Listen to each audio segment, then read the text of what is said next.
সম্মানিত দেশবাসী ও মুক্তিকামী ছাত্র জনতা, শহীদের রক্তের বিনিময়ে ছাত্র নাগরিকের অভ্যুত্থানের মাধ্যমে আমরা যেই ফ্যাসিস্ট হাসিনার পতন ঘটিয়েছি এবং একটি নতুন বাংলাদেশের আকাঙ্ক্ষা করছি, তাকে নস্যাৎ করতে বিভিন্ন শক্তি ইতিমধ্যে তৎপর হয়েছে এবং নানা ধরনের ষড়যন্ত্র এবং পরিকল্পনা করা হচ্ছে।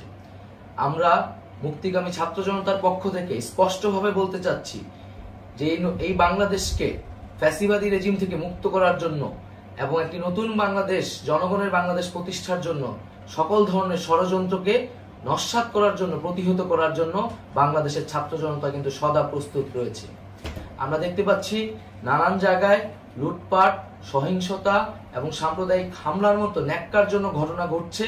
আমরা এর তীব্র নিন্দা জানাচ্ছি এবং আমরা মুক্তিকামী ছাত্র জনতার প্রতি আহ্বান জানাচ্ছি যে এই ধরনের ঘটনাকে প্রতিহত করার জন্য আমাদেরকে প্রস্তুত থাকতে হবে, আমাদেরকে দায়িত্ব নিতে হবে। কেউ যাতে এই আন্দোলনকে নস্যাৎ করার জন্য এই ধরনের ঘটনা ঘটানোর সুযোগ না পায়, সেদিকে আমাদের সদা সতর্ক থাকতে হবে। আমরা আরো দেখতে পাচ্ছি যে রাষ্ট্রপতি গতকাল বলেছিলেন যে অনতিবিলম্বে তিনি জাতীয় সংসদ বিলুপ্ত করবেন, কিন্তু আমরা এখনো দেখছি যে একটি অভ্যুত্থানের পরেও এই ফ্যাসিস্ট হাসিনার জাতীয় সংসদ রয়ে গেছে।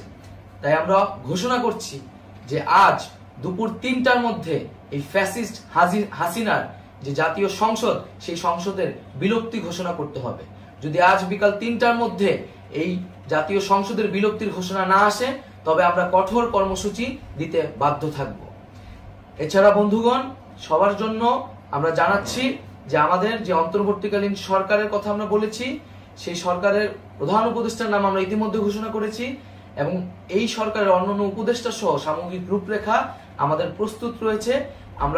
আমরা খুব শীঘ্রই সেই রূপরেখাটি জাতির সামনে উপস্থাপন করব। আমরা বাংলাদেশে স্থিতিশীলতা চাচ্ছি, সমাজে ন্যায় বিচার চাচ্ছি, সেজন্য কার্যকর পদক্ষেপ নিতে হবে এবং তার প্রথম পদক্ষেপটি হতে হবে এই জাতীয় সংসদ ভেঙে দেওয়া। এবং সবার প্রতি আহ্বান থাকবে, আপনারা শান্তিপূর্ণভাবে অবস্থান রাখুন, শান্তিপূর্ণভাবে এবং অহিংসভাবে এবং সকল পরিকল্পনাকে, ষড়যন্ত্রকে নস্যাৎ করার জন্য সদা সতর্ক থাকুন।